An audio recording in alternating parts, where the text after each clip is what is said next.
From San Francisco, California, for everyone that is listening, this is What's Left, our weekly political discussion challenging the mainstream left. And this is round two. This is round two. Because we just deleted our first 18 minutes. It's so upsetting, so we're going to try again. So, I will, but at least my tone will go with the mood. All right, so we are discussing NATO, Mueller investigation, Russia, Putin, Trump summit, as well as Brexit, and European identity, right? Several of those things. Yeah. Right. So, what I was essentially saying in the previous recording was that there was this big controversy that was formed in the mainstream media about Trump and Putin meeting right after the Friday indictments on Russia hackers meddling with the 2016 elections.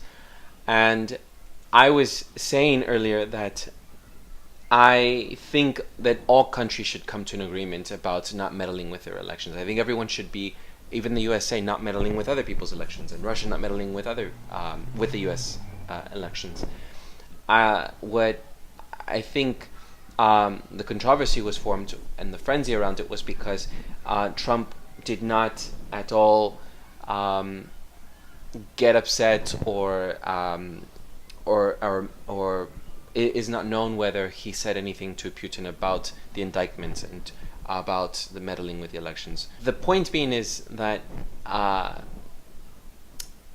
people are sort of hoping for something that the Obama administration did with Putin some time ago in 2013, when Putin gave asylum to Edward Snowden, and Obama did not meet with Putin to try to show his disagreement and to really to show how he is in disalignment about that. I don't know. I forgot what I had said earlier now.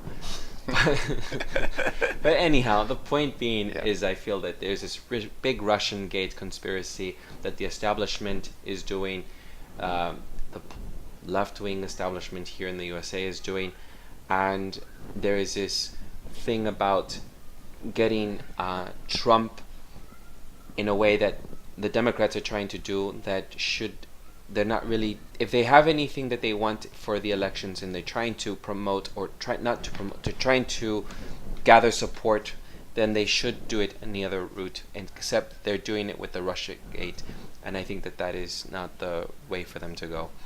I don't understand what their agenda is or what their political agenda is. It all seems to be anti-Trump, and that's what it seems to be for the past almost 2 years now. I think that Trump has done more things against Russia or opposed Russia in many things, such as sending lethal armed forces in the Ukraine against pro-Russian Ukrainian troops. Another one is pulling out of the Iran deal, which Russia supported. That is... Or Russia was opposed to the U.S. pulling out of the Iran deal. Exactly. Right. Thank you, Andy. And if you want to see anything like collaboration with Russia, I think that Obama has more history. The Obama administration has more history in almost seeming like there was more collaboration with Russia than Trump is. So I will leave it at that, as I remember what I said earlier. Yeah. So the thing I would say is the best way to understand the hysteria that is coming from the left on this is in the context of the 2018 elections. This is all election posturing to basically talk about Trump the boogeyman compared to the reasonable and stately Democratic Party. And unfortunately, well, not unfortunately, but what they're willing to say in order to get elected is that we have to trust our intelligence apparatus and trust the intelligence community that told us that Russia is meddling. No, we should not. We should not trust them whatsoever. These are the same people who brought us the Iraq War, the war in Afghanistan. They've brought us the lies that left us, that have an NSA spying apparatus with the NSA leader. I don't know if he's an NSA leader or CIA leader. James Clapper literally lied to the Congress when he said we are not spying on Americans. They absolutely were. So the intelligence community not just has a record of lying, but that's its whole goal. Its whole goal is to lie to American citizens so that the U.S. is not exposed for what its real aims are with its foreign policy and for what its real aims are for controlling its population internally. That's not just true for the United States, it's true for every capitalist country. They're all, like I said, the capitalism is really essentially, each of these nations is the dictatorship of the bourgeoisie in those nations. They run their own operations as they see fit, and democracy is just a kind of is an illusion, really, in terms of helps people think that they're controlling their country when it's not. That's where this whole notion of the deep state has become popularized. That is the fact that unelected officials in every country, not just the United States, really are who ultimately run your country. And that's the part of the capitalist class. But in this case, I would say that, so it's been really dangerous, the idea to think that we should trust the intelligence community, and the fact that the left is engaging in that kind of stuff is very dangerous. We know better. COINTELPRO, which was used to smash the left in the 60s, is part of that intelligence apparatus we're supposed to support. Secondarily, the idea that that U.S. workers have any interest in seeing Russia or any other country as an enemy is completely false. And again, the left is engaging in this anti-Russia hysteria, which is like a kind of almost a new Cold War. And remember, what two features were part of the Cold War? An increased security apparatus at home and more militarism abroad. So this is very dangerous. The left should not be giving cover to any of this stuff. And the extent to which the left is making an alliance with the Democratic Party, we are. And we're just joining up with people who are actually trying to push us into more dangerous wars, a war between U.S. And Russia, than what I think is ultimately where Trump and his side is coming from, is they would like to align themselves with Russia and be more aggressive in relationship to China. And also, I think Trump is trying to break up what the EU, the U.S. relationship to the European Union. So the last thing I guess I'll say is about this whole stuff about Russia's meddling. I don't believe the intelligence community, what they're saying about this. I do believe it's a lie to hide a number of things, and two major things that I think it's supposed to hide, which is they're accusing Russia of being responsible for directing information to WikiLeaks, and then once WikiLeaks exposed all this stuff, then it hurt the Democratic Party. Well, what is it that WikiLeaks actually exposed? Was it a lie? No, it was all true stuff. And here's what it said. One, the WikiLeaks exposures talked about the fact that the Democratic Party actually helped support or had collusion with the media in helping support Trump in the run-up to the Republican primaries because they felt he was an easier candidate to beat. Now, again, I feel that the Democratic Party during the 2016 election really was the party that most of the capitalist class got behind. They were the establishment. Hillary Clinton was the establishment candidate. Secondarily, once Trump was in, then the WikiLeaks showed that there was a very tight relationship between the mainstream media and the Democratic National Committee to actually support Hillary Clinton. Thirdly, it revealed that Hillary Clinton has tight ties, and the Democratic Party has tight ties to Goldman Sachs and Wall Street. It revealed that, and it showed the basically pay-for-play stuff that was going on with the Clinton Foundation, which showed that there was secret collaborations with Saudi Arabia, with Russia, over all sorts of things, and not just a long time ago, but as near as 2014. So it exposed those sorts of relationships. And last, and I think this was the most damning, is exposed the Democratic National Convention had nothing to do with democracy, that it basically used its own power and influence in conjunction with the Clinton administration to make sure that Bernie Sanders wasn't elected. And that is the stuff that everyone's saying, that true stuff is what was revealed in WikiLeaks. Now, WikiLeaks said that did not come from Russia. I believe WikiLeaks. Even if it did come from a Russian element, which there is evidence to believe based on, there's an ex-CIA group which has done exposures on these, on what is called these hacks. And they believe, based on the rate at which the stuff was downloaded, that it couldn't have been a foreign hack, that it was actually a result of a leak, based on how much information got leaked. Got broken into how quickly. It's like they were talking about 23 gigabytes, which is much faster than could be actually leaked. It could only been, it could have been hacked. It could only have been leaked, basically using like a hard drive, an external hard drive, to download it. And I believe them more than I believe our own intelligence community.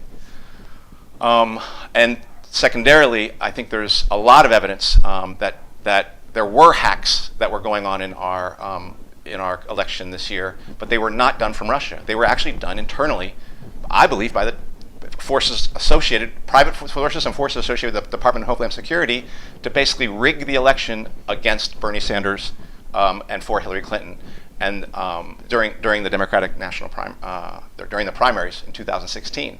And there was all sorts of articles about this stuff, all sorts of things that suggest that there was purges of rolls of Bernie supporters, and that there was actual flipping or changes in the weights of percentages of elections to Bernie Sanders versus Hillary Clinton.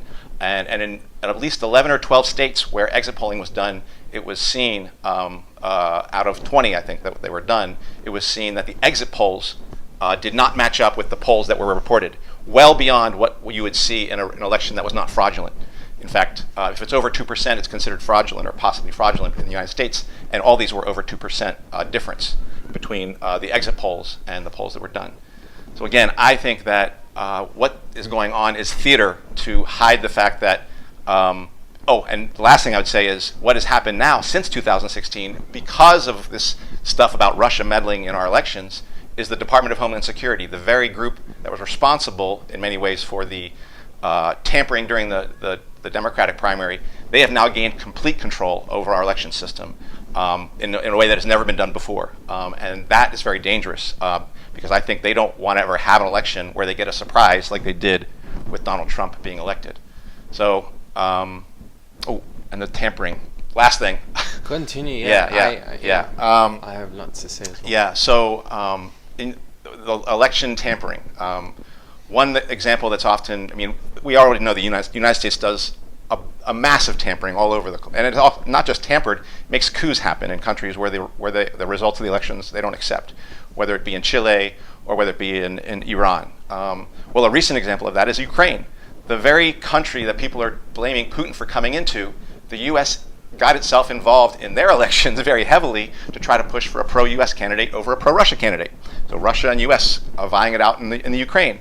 U.S. put over $5 billion into supporting a candidate who was pro-U.S., pro-West, as well as John McCain going there and speaking on his behalf during the actual time that the elections are going on.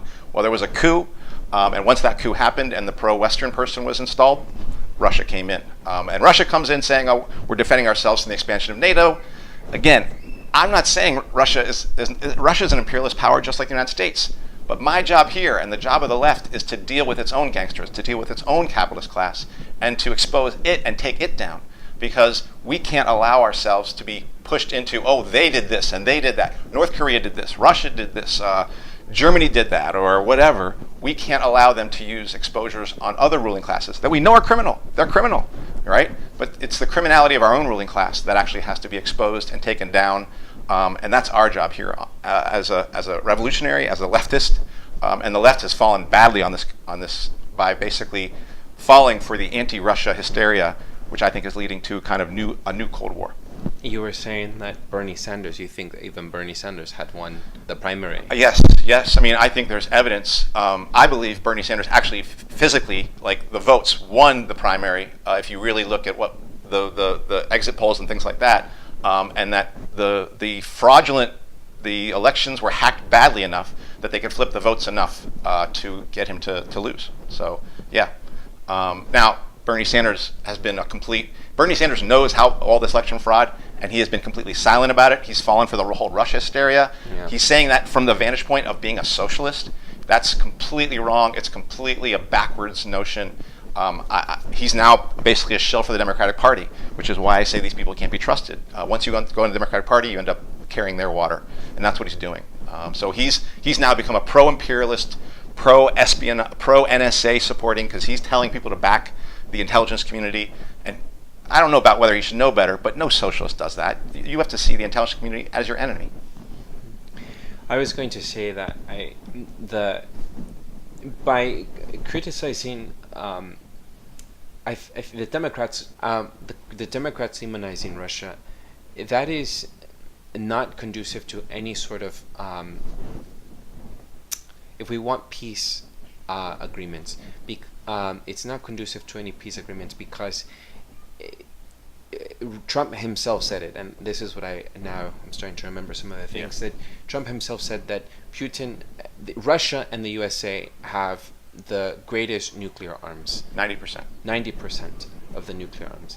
And if we don't want to die, and we don't want the doomsday clock to be moved closer to our time, then we need to really try to have an alliance with other countries, especially with Russia. I think that any leader should be met. Any leaders, and I feel that Democrats continue to demonize Russia, and we have the president that we have.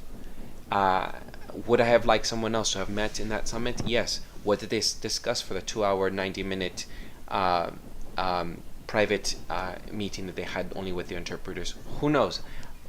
There isn't anything that any evidence for collusion. I do think that the frenzy that exists in the media is the Democrats' agenda to try to win over for their elections. But Trump is going to meet with and he really likes fascist regimes. He's met with the Philippine leader. He's met with the Egyptian leader. He's met with the Saudi Arabia leader. I think that we need to get over the fact that we just can't control the world, and we cannot control the leaders that they have in the world, and we shouldn't be demonizing them. I think we need to try to create more peace talks with them. So, as far as that meeting goes, I think that we need to support it, and that doesn't make one a Russian sympathizer or an U.S. American. So I will say that about that. I just spoke about that. Did you want to respond? No. Go on, and I'll come back to it. All right. So I do think that there is something that I think that Trump does need to say something to Putin. I do think that there should be, like I said, between leaders of all nations. I think that everyone should say, you need to back off. Don't mess in with my elections. I won't mess in with yours. We won't mess in with those. I don't think that's going to be something realistic. I think everyone has an agenda for other foreign nations. But I think there should be a conversation, and he didn't say that. And he doesn't defend... not to say that the intelligence community, but the indictments of out of the Mueller investigation, I think that there should be something said about that. And it just seems he keeps backpedaling and then defending Russia and then not defending Russia. It's like there's no really stand on for Trump. So about the indictments, I wanted to say that I'm not sure if everyone is aware that, and this is something I wanted to say, that there is something to say about today's technology, today's way of doing things. What was the Russian meddling?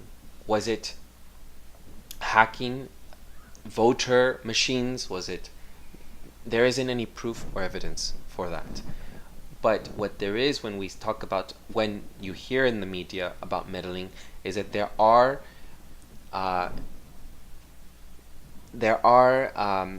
in Russia, what I was understanding, and what got me, is that just like right-wing organizations like Cambridge Analytica, there are enterprises that dedicate themselves to spread propaganda. Like RT. Yes. Russia Times. Yeah, right. To try to influence the public. And that is what the meddling is. And is there any evidence for collusion between Trump and... I have not seen any of it. But I think that there is something to say about that, because we're entering into a new era where social media is the platform from which people are looking at for who they're going to vote, for who they're going to stand and what positions they take. And with Facebook having gone into Congress for a hearing about their way of deciding how they what organizations to keep and which to block, I think that is another way of an agenda. We have to question about the people at the top who are in control of the switchboards on media that we depend on. I'm on Facebook. you know, and this is going to be on YouTube, and this is going to be on iTunes, and we have to question all of that, and that is something that I do want to bring up at some point, and it falls into again how nations need to come to some agreement about not meddling with each other. Right. Okay, so let me first say something about what I would expect from Trump or from a U.S. president, because you had mentioned you'd want him to be criticizing or be like going after Putin or something like that. Yeah, to speak up about that. Okay, no, I hear that. I hear that. Yeah. Yeah. First off, I'll say I want to call out the hypocrisy of the liberals again before I get into what my response to that is. One of the things I heard during the election and after the election is Trump is an idiot, and the idea that this guy could have his finger near the button, like, was completely terrifying to people. I don't think he's that. I don't actually believe he's an idiot. I think there's a way he talks that is different than most politicians. But I understand why people are afraid of him being near the button. I'm afraid of Obama and Hillary Clinton being near the button as well. But that's not how some of the liberals feel. Ironically, the very guy that they claim they're afraid of him being near the nuclear button, they've criticized him for going to North Korea and trying to, quote, make peace, which he isn't, but I'm going to get to that in a second. And now they're criticizing him for basically going to Russia and saying we should not be, the two major nuclear powers should find a way of, one, stopping nuclear proliferation and making peace between each other. Again, that's the script that he's on, okay? So they're actually trying to push him into a more warlike posture with our major nuclear competitor. That to me seems crazy if you're actually afraid of this guy doing that.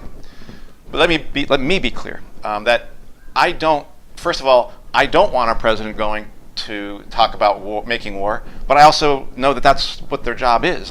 Or rather, I'll say it this way, which is Trump's going there, goes to the Russian and talks about making peace, but he's not trying to make peace. What he's trying to do is try to build an alliance with Russia so that he can actually make war with China and sever the alliance between China and Russia.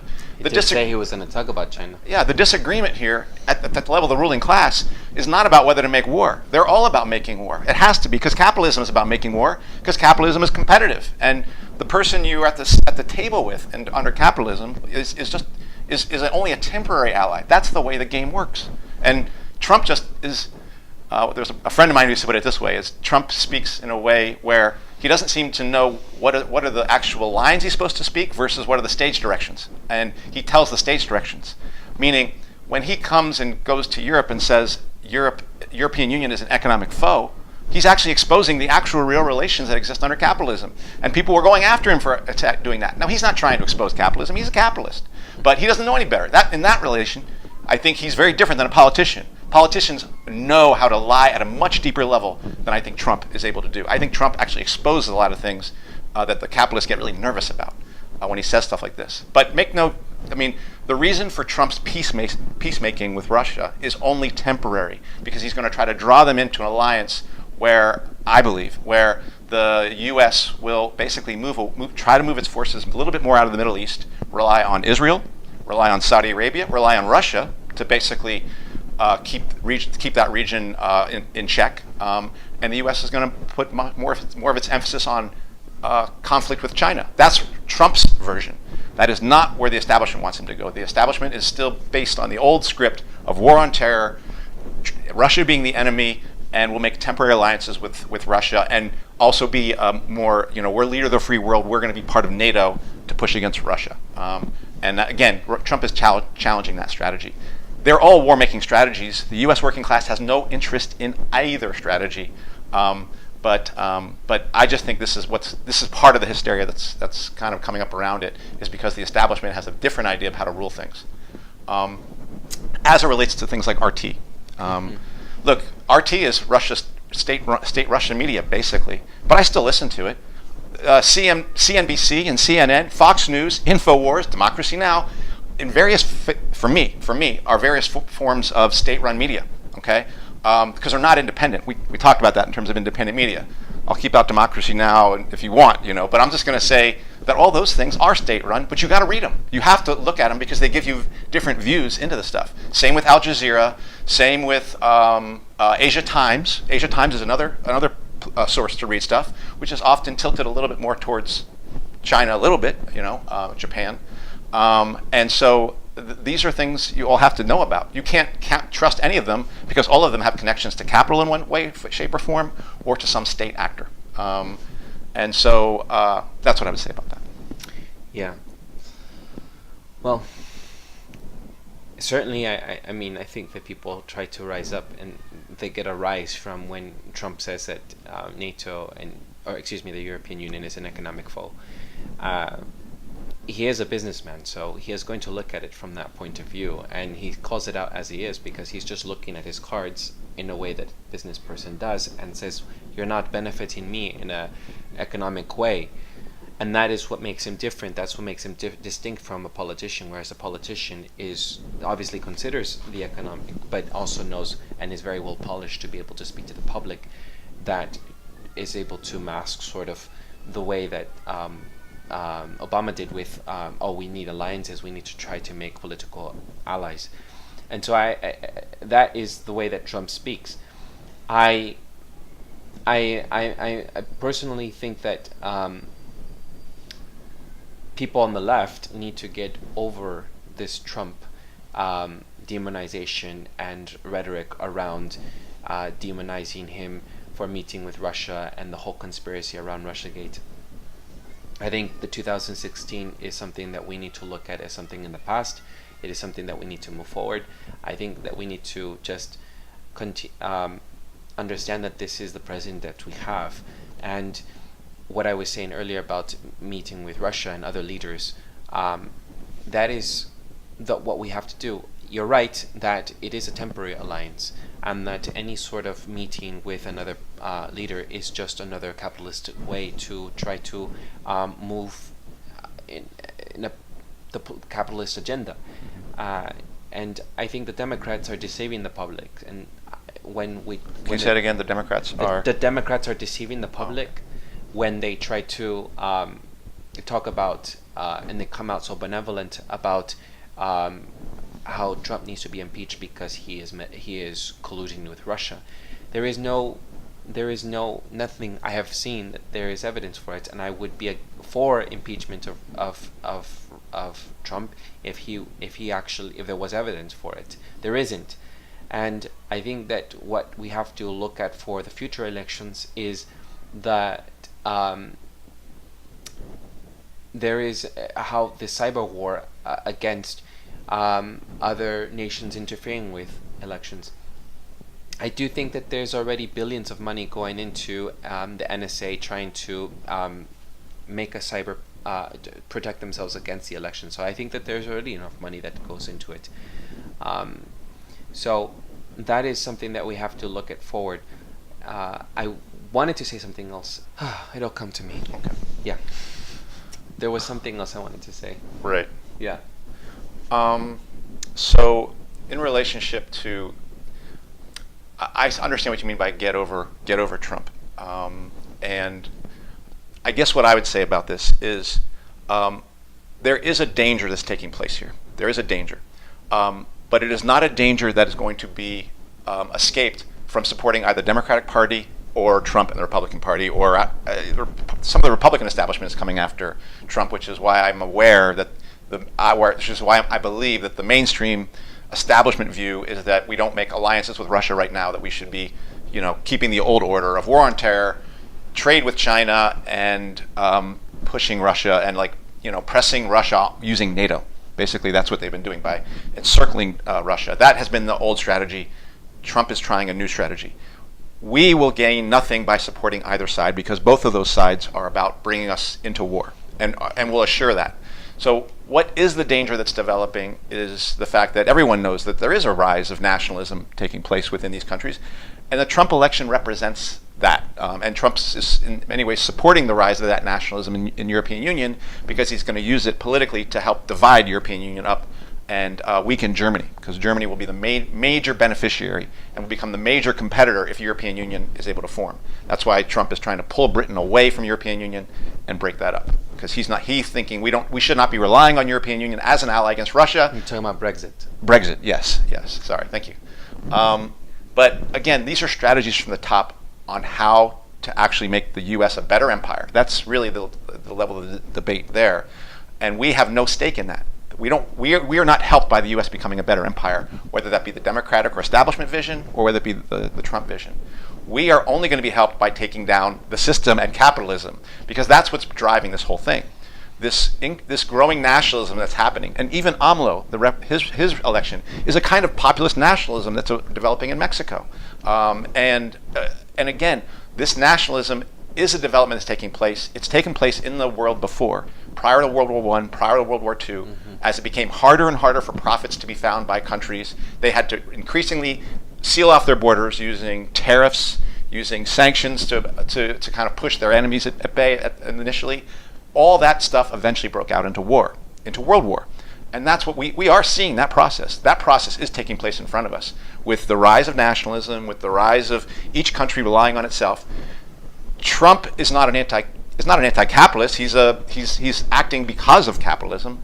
But this new development that's emerging within the United States on how to rule is a reflection of a growing multipolarization of the world, which will lead to World War III. And this is why we need a socialist revolution. We will not have one as long as we see either the Republicans or the Democrats as partial allies in this process. They're not. They're our enemies. And one of the last thing that's been accomplished in this whole Russia Gate stuff and the hysteria over the Russia, U.S. aligning itself with Russia, or Trump aligning himself with Russia, has been the narrowing of the debate, the growing, the narrowing of the debate in this country over like whose side are you on? Are you on Trump's side? So are you on the right on Trump's side, or are you on the Democratic Party side around these questions? And we really need to be on neither side, and we actually have to fight for something entirely different. We're on the side of the international working class. We are not interested in helping our empire attack another working class in another country. We need to take our own government down, actually. So that is something that I think is also going on, which is this debate that's happening in front of us is actually keeping the independent voices that could emerge on the left. That's the role socialists should be playing, which we're not, because we're chasing Alexandria Ocasio-Cortez into the Democratic Party. And you'll notice that the right is also, the Tea Party's gone as well, right? Everything's now been shuttled into the two major parties, and the debate is confined within that. That only helps our capitalist class. And it's a shame that the left has not been able to build on the anger that actually exists in this country to build an independent voice. And I mean the socialists there, because right now socialists are just chasing the Democratic Party into the Democratic Party, or the Democratic Socialists actually into the Democratic Party. Well, what I have to say is that I personally would like to see more liberals that we could challenge to be elected. I think that when you look at the Supreme Court, that is off balance now, with Trump selecting conservative justices and the political agenda that conservatives have. I don't see a lot of hope for challenging on a lot of social movements, and I think that it'll just be more challenging. There are so many legislation that was in 2017 against protests. I forget, I will link it, but there was a lot of Republican leaders pushing for legislation to indict, to punish, to arrest, masks and stuff like that. Yes, and then there was the J20 protesters, which were protesting the inauguration of Donald Trump, and that I'm very grateful that eventually that they did not get a full sentence, and that they were what do you call the legal term? They were when they weren't given the sentence that the prosecutors were going against. Right. They were just released or whatever. Yeah. So I think if you want any sort of social change, I think that there's going to be, I have said this, to challenge the liberal left. Are they capitalists? Are they going to try to hone in onto their agenda? I mean, Nancy Pelosi, once Ocasio-Cortez kept talking about Abolish ICE, and there was a meeting, I think there was some forum that they had That's not some talking point that they wanted to give any attention to about abolishing ICE. So that is the challenging part with when you try to confront the establishment. But it is a conversation that you can have. And I think that what we need to, I think that for progressives, for like me, what we need to do is we need to abandon the Russian gate. I think that we need to, the conspiracy, I think we need to abandon this notion, never Trump. And I don't know, that means a lot of things for a lot of people, but I think the never Trump folks, that they decide he is not my president, are still holding on after 2 years, that they're still not, what are the stages of like not accepting, denying all these things? It's like they're still not accepting that we're here finally, and that Trump is going to be the president. I think that we need to focus on the next couple of years of elections, and we need to push for radical changes within this system, and I think that will give rise for other political parties to rise up, will give rise to other movements to continue. That is my stand. And I think that when you have conservative leaders pushing their agenda, like the Supreme Court justices, like having which potentially could be the this guy Kavanaugh overturn with Roe v. Wade, Roe versus Wade. I think that is something that we need to. That is something very scary, and I don't, and that's why I said this to you before. Like, I don't understand how you could. You don't have to support anyone, but it is a matter of like overturning lots of progressive movements, and lots of that we can have overturned by the conservatives, and that is concerning to me when we look at that. Well, it's not that I don't have to support, like I don't support any Democrat or Republican, that's for sure. And I think what I support is an independent working class movement that fights for itself, fights for its own interests. And ultimately I'm saying that working class is capable of making a revolution. It won't make, I do think we need a revolution now, but we won't ever see that unless we have a movement that is independent of the Democratic Party. Even around, so here's something that happened recently, even around the question of abolish ICE, Republicans put it up for debate in Congress, and even the authors of abolish ICE wouldn't support it because they're trying to use it for the elections. There was, and also around impeach Trump. Impeach Trump was supposed to come up in Congress. Democrats, again, walked away from it because they want to keep it up for themselves so they can get elected in November. They said, let's not put it forward right now. Let's just keep it out there, you know. Mm-hmm. This is the cynicism of the Democratic Party because they're not interested in fighting for that kind of change you want. They're interested in making sure that doesn't happen, which is why what we need to build is something that's not about never Trump or never Democrat, although, you know, it's never capitalism. Like it has to be something completely independent of both those parties, because the Democratic Party is as much to blame for all those attacks on activists that you're seeing the Republicans also do, because they've built a whole apparatus around that in supporting the Patriot Act, all right? Mm-hmm. In supporting when they went after Snowden, right? Snowden, who I think is the kind, like he's doing the kind of work I would want any person in this country to do to expose the NSA and its criminality. A reality winner. Right. They went after him and then used that to go after any whistleblowers, either in the press or outside the press. That was something under the Democratic Party. So both those parties are no friend to the activists and to any workers who want to build something on our own. Kavanaugh, look, Kavanaugh is going to be a replacement to Kennedy. Kennedy was an appointment of Reagan. So now here we are talking about celebrating an ex-appointee of Reagan.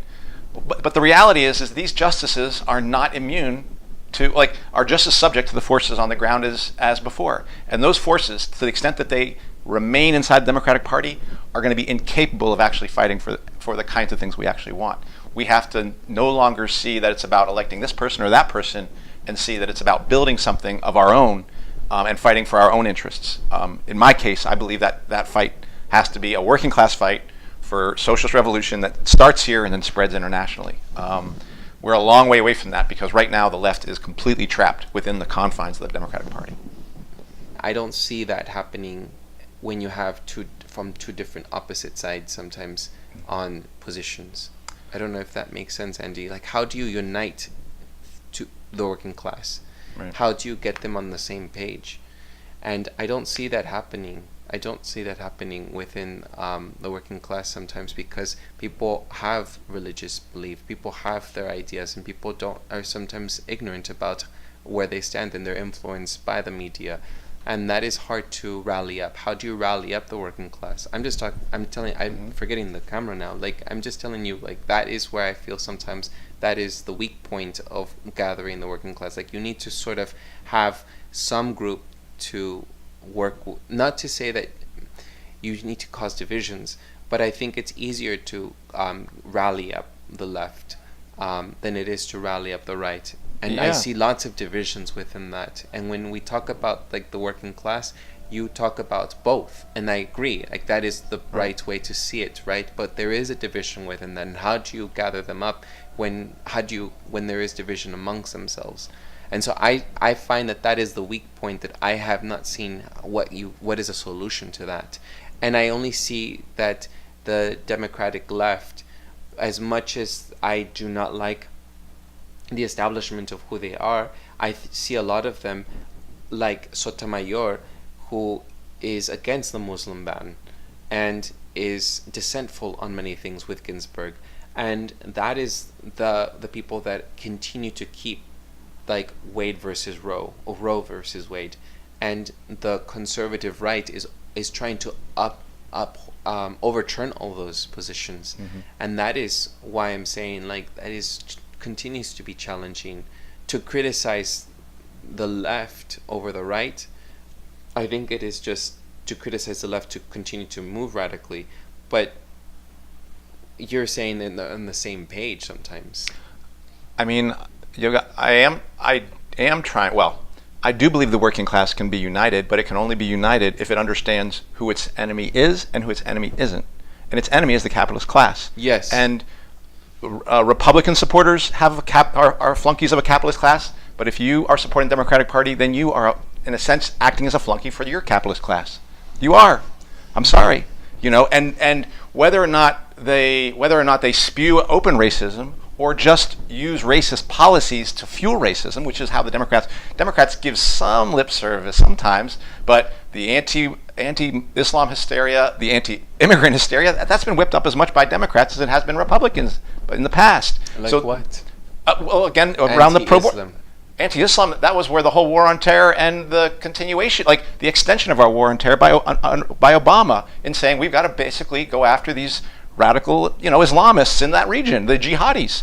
That's what that is. That's just Muslim racism. Those people are just trying to live in their country, and you're using their religion against them to justify bombing.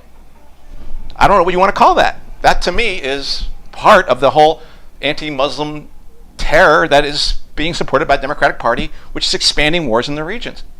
So, yes, and in addition to the Clinton building the walls in the first place, and at the same time talking about how blacks are super predators, so we have to expand our prison population. So if you're going to defeat, and a lot of those politicians have changed and evolutionized over time, something I have not seen right-wing conservative politicians do. Not to say that justifies what they have said in the past, but you can push them, like Clinton has been said that she flips on position so many times because she has changed her position over time, because you can challenge them to change that. You don't see that for conservative politicians. You do see conservative politicians who've changed sides on things, because you've had ones who were against segregation and now are for segregation. I mean, desegregation. They've had it. You've had people who were really racist but why did those changes take place? They didn't take place because of politicians. They took place because there were movements on the ground. Unfortunately, those movements didn't go far enough to actually challenge capitalism, so all that stuff is being rolled back, because the feature which keeps racism and nationalism and all those and homophobia alive is capitalism. And if we don't take that down, if we don't take that up, so the Democrats are just as much as an enthusiastic supporter of that system. So if we get ourselves caught with them, then we're going to be in the same bind. So I think the only hope we have is independence. And And the only hope of independence is socialism, is a working class revolution that sees our common, that jihadi, which we're told is our enemy, is actually closer to our ally, is our ally in this struggle. They are not our enemy. Our enemy is Obama or Trump. That's the reality. So we should not allow our country to do that, and we should actually bring our troops back home, and our troops should be used to bring down our government, like what happened in Ukraine that the U.S. supported, but it needs to be independent. Because if that movement is independent, then it won't lead to you won't have an actual working class revolution. And I mean independent of other powers meddling and things like that, which they will do if we actually get to that point. But that's also part of the issue we will have to contend with. And I want to say, like, with what I was trying to lead up to when I was talking, and I was trying to articulate that there is a division within the working class, and I just think that that's the weak spot of just trying to unite the working class, that they're going to have differences amongst themselves. And what you are saying is that those differences would be rid of once you get them out of the working capitalist system, because all that is a perpetuation because you have these class divisions. Well, I guess I'm saying that it will only be in acknowledging that we have a common opponent of a capitalist that leads the basis for showing us why we have to overcome our racial divides, our national divides, sexual orientation divides. That is the basis. It's that common struggle we have against the capitalist class, the workers have against that capitalist class, that will expose us to that reality. It won't be depending on a Democratic Party to deliver some sort of change, which they're not going. Ultimately, all they're going to deliver is continuation and an expansion of U.S. imperial power in this country, and they're going to bring us to the next global war. And as well as continue to when there's going to be another economic crisis, and they're going to be used to justify workers having to take more losses and to keep the capitalist profits afloat during that time. So that will be done by Democrats instead of Republicans if they happen to be in power at the time. And they'll justify it even if they're not in power in the context of an economic crisis. So that's partly what I'm saying. I recognize that our struggle is so backwards right now. The left is so weak that it has not been able to amplify this message. So I guess one of the things that led me to want to start, doing this podcast, YouTube thing with you, has been some frustration with the way the left, particularly a revolutionary socialist left, that has only seen its audience as a set of workers who are either liberal, progressive, and we don't have many revolutionary workers right now, and who don't understand that there's a whole audience of people who are pissed as hell with the establishment that we can actually reach, and we should be trying to reach. And they exist on a broad spectrum from left to right among the working class in this country. All right. Unfortunately, the left has given up its independence and basically is really tailing the Democratic Party. So we don't have a way of speaking to them with our independent revolutionary voice, telling them that your brothers across that border that Trump or the alt-right is trying to piss you off with, or make you seem enemies with. Those are your brothers and sisters. That's not just something we can say to liberal workers. That's something we can say to workers who are right-wing. And we can win them to that position, but we have to be engage with them and talk with them and argue with them, all right? And to think that they are just cut ourselves off from them and think that our audience is only among liberal workers, and then ultimately to do what that's led us to is to basically think we can reach more liberal workers if we tail the Democratic Party. And that, I think, is what the situation is with the left right now. We all recognize we are vanishingly small as socialists, and so in order to get rich quick, we find ourselves saying very reformist Democratic Party-like things in order to try to win a broader audience. And all we're doing is eliminating that very message we have, which is the fact that workers can make a revolution, workers can control their society, but they have to fight for things like open borders, or they have to be anti-imperialist.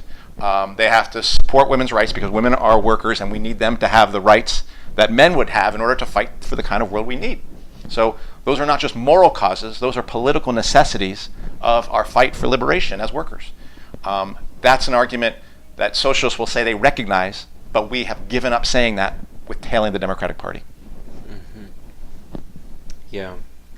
Largely it is because we have people who the elite class is trying to cause these divisions for people to be separated into two different camps. I see that. It doesn't help though when you have you do put workers against workers, and I see that. But when you do you do try to have a united front, there are distinct differences, and those differences is sometimes why you have Ocasio-Cortez saying, "I'm just going to talk to a certain class because I'm just going to give them more of a stronger voice than trying to pander towards people that are just going to oppose me." And that isn't the approach that I completely agree with, but I can see why is what I'm trying to say. I understand why that is, and I guess for me, I kind of fall between these, like not wanting to do that, but also find it comfortable to be able to talk to a certain group of people because it is easier for me, and I almost want to sort of radicalize the people that are already on agreement on a lot of the positions that I think that we should call for change, when you have instead religious conservative people deciding and saying, I just don't see anything because God thinks that homosexuality is a sin, whereas you have liberals who do believe that rights should be given to all people, and you can even radicalize them. We should abolish even marriage because it should be out of the state's hands, right? Like if we're going to like talk about equal rights, and I can even push further and say we should get marriage out of the government's hands and shouldn't be meddling in with that because we should be free from Big Brother. That is a conversation I feel like I can have with people on the left rather than people on the right. I'm loving this background music, by the way.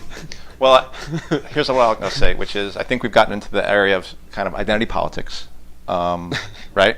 Which I think could be maybe our next discussion. But I was, and we can cut a lot of this, Andy. I think it's fine. I think it's fine because I think it might lead to our next video. Maybe it will be, but maybe I'll ask: is there any last things you want to say about Trump?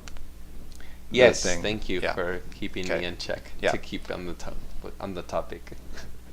You mentioned nationalism. Yeah. And one of the things that I think we can discuss to conclude is this European identity that is threatened, that is being discussed. When I was in Europe, everyone was talking about this. Right. And that is the reason why there is a rise in nationalism. Yeah. Because people feel as if their European identity, something that Trump was saying when he visited Europe, and saying that the European culture is being overwhelmed with the immigration status, with people coming into the country, and this is the reason why Brexit won. Right. As well as you have right-wing leaders. I think Italy just recently had their election with a right-wing conservative leader trying to promote Italian identity. Right. And you have, I think, even Poland had something like that too. But I'm not sure if they won or not. Okay. But we can link something to that. But on nationalism, all right, it's a rhetoric that has been used, like you mentioned earlier in the video, that before World War II, even World War I, and Hitler used it as well. And it is something that we all have to talk about because people are threatened of change. People don't like change, even though this country is founded on change, you know, and so were those countries. But how do we address it? Is there a cultural shift? I think there's a major cultural shift happening very fast with immigration that is giving people sort of a scare because it isn't one that is progressively changing. It is one that is where you go into Paris now and you would ideally think that there is a French restaurant in every corner when there is actually a Middle Eastern corner shop or or when I was there was a lot of Middle Eastern food restaurants, and that is what is scary, I think, for Europeans that are afraid of losing their culture, and that is why the conversation of nationalism exists. It's a very sensitive topic, I think, because even here in the USA, people are afraid that Mexican culture, my culture, Right. is overtaking. So Right. let's say something about that. I mean, I think we already addressed that when we talked about open borders. Like Yeah. my feeling, the answer to the extent that the working class in Europe falls for this anti-immigrant stuff is the extent to which they align themselves with their own capitalist class, and then find themselves making an enemy more of the person coming across the border than the person who's ruling them and taking advantage of them, for whether it be European Union collected largely under German control, or whether it be individual units like Britain or Italy and Germany, where the British capitalist class will take advantage of the workers who fall for racism, and they'll use it to push them into things or pass policies that benefit British capital, whether that be in alignment with the United States or Germany. So it's the same answer for all workers, which is workers have to basically align with each other and understand that it's the international capitalist classes that are our opponents. Mm-hmm. Open borders is the answer to that question. And so Europe doesn't have open borders. United States doesn't have open borders. Anybody who says they're like the Democratic Party and the Republican Party are not for open borders. There is no party in any European country that's for open borders, because we, the revolutionary socialists, are for open borders and for eliminating nations as a tool. We see nations as a tool for getting workers in those nations to align themselves with their own capitalist class. Mm-hmm. So we have an answer for it. It's just one people don't believe, largely because they don't believe the working class is capable of making that kind of change. And unfortunately, the left, and I believe it's not just in this country, I believe internationally, the left has given up on basically making this kind of radical statements and fighting for those things in a way, in an unapologetic way. So that's my answer to that, I guess. Yeah. And this gets back to the other thing you brought up, identity politics, which I think do dominate on the left, ultimately is a divisive. It divides the working class and doesn't allow us to do that. So that is something that I think we could talk about. Would require a longer conversation. That maybe our next video would be on that if we want to do that. Yeah, please be forgiving as I was sorting out my thoughts. It's fine. It wasn't really a prepared thought. Yeah. It's something that occurred, and I'm trying. The way Yeah. that I talk. Yeah. So it's just sort of sorting out the way I'm trying to formulate my thoughts and how I need to sort of see the differences and figure out what I think are weaknesses. Yeah. But Yeah. really, it's a way of also formulating the way that I would like to know from because I don't really advocate for a revolution in our conversations, if you can see that. Yeah. I think people can clearly see that in everything that they listen to. I really advocate for liberals to push them to challenge how we could further these positions to have them more radicalized than what we have currently. Mm-hmm. And that is different from what you do. I think what you try to advocate for is really trying to put both parties and all capitalistic parties over this side to be observed and to be looked at, so that they can see and they can see as a foe to the working class. Yeah. And for me, it's like I see things. I see what you're saying, and I also want to try to. I've mentioned it in various videos, to create alliances. So that is what I was trying to do earlier. Okay. As far as anything else about the Mueller investigation, and I wanted to say something else. I don't know how we're going to fit this in, and I think that we have to.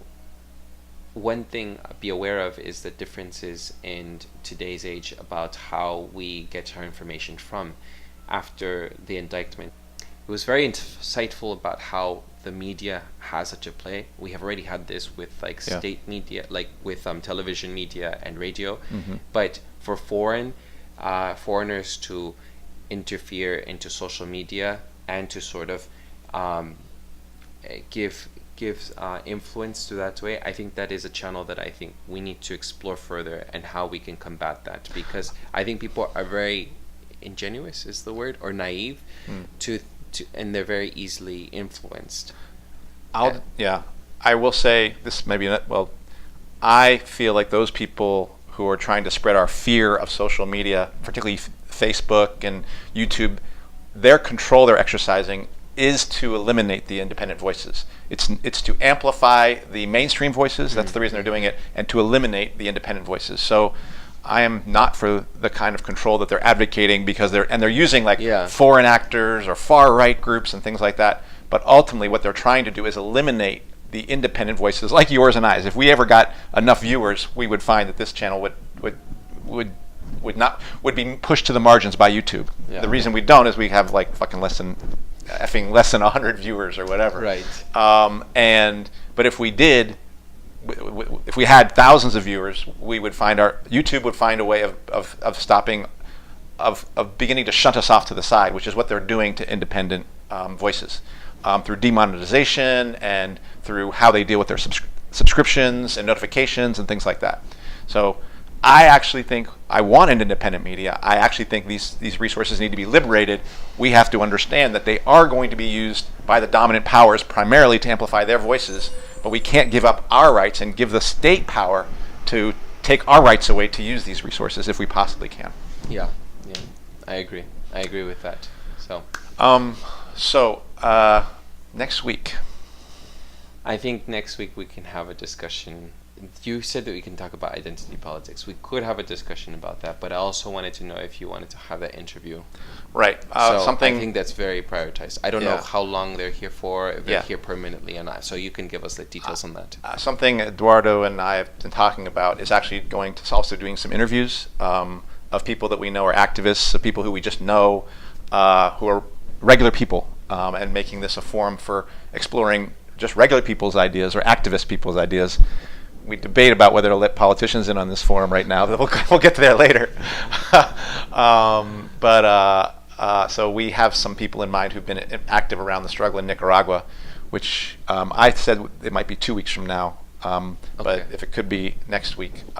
So that's something that's coming. I'm open for it, Yeah. We have to get them some questions first. They want some questions from us. Yes. But can you give some context on like why or who did you want to invite?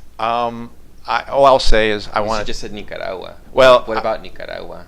Why is that important? Okay, because there's been a struggle, almost revolutionary-like struggle going on in Nicaragua that's been challenging the Ortega government, and it creates some real opportunities, but also some real dangers for the working class in Nicaragua. And once again, I also think the U.S. is finding itself getting more and more involved, and that itself represents a new danger for that. But I think it's really worth discussing.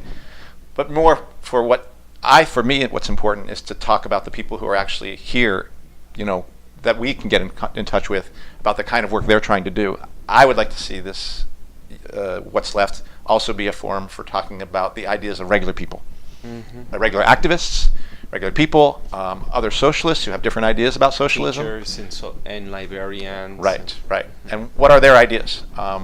Not to chop them up, like we might try to do with each other a little bit, but to just get other people to hear other people's viewpoints on what's going on with politics in the United States and around the world. Yeah. And I think that other people who may align themselves sometimes with or have positions that to a lot of liberals seem to be right-wing positions, I think some of those voices can also be on to here if anyone. I have some people in mind that I can interview and have some disagreements with, but I think we also have a lot of the agreements, and I find that people who normally like to stay in their own bubbles will see that there is a lot of the we have positions that we can come to agreements with, and I think that would be really good to put on YouTube. So did you have we talked about possibly an interview, possibly the stuff around identity politics. Was there anything else you were thinking about that's coming up? For now. I think we can conclude with that. All right. Man, we rambled a bunch. I rambled a lot. I did too. It was so hard to keep. We were supposed to talk about Russia. We did a little bit, but you all can have to make sense of this yourselves. And maybe after we edit this a little bit, put things in proper order, because I know I went from this point to that point. I've just been thinking a lot about this stuff, so it's hard to kind of like put your stuff out like all in, together, So forgive us if we confuse you now more than you were before you listened to this. All right, so if you like anything that you hear, please subscribe. and most importantly, share with everyone else. I wanted to say, for podcast and Google Play listeners, as well as this other medium, what was it? Stitcher. Sometimes when I personally sometimes don't remember dates or history or certain events accurately, or I might want to clarify something. On our YouTube channel, we have what looks like subtitles, but they're not subtitles. They're additional information, text on the video for clarification, and for links below. And links in the video description of the YouTube thing. Yeah. Yes. In the last video that we did for our audio listeners, I included a lot of links about Mexican. Was it last video? I don't remember, but it was about like Mexican like autonomous groups and organizations in Mexico for anyone that wanted to look at it further. So that's the sort of bonus that I think we can say that for YouTube listeners or watchers. But in this video, I'm pretty sure I'm going to make lots of clarifications. So I encourage everyone, if you want to know exactly personally what I was trying to articulate in this video, please look into the text that is on the YouTube video. So that's all. That's it. Other than that, thank you for listening. If you got through, I think this is going to be an hour and 20 minutes. We'll try to cut. Oh my gosh. And we did an hour and 40 because we lost our first 18 minutes. So I think we did it. We survived. Okay. So thank you for getting through this with us. If you have any comments, do below. But hope to see you next week when we either have our guest or something else. Another topic. All right. Bye-bye. Take care. Ciao.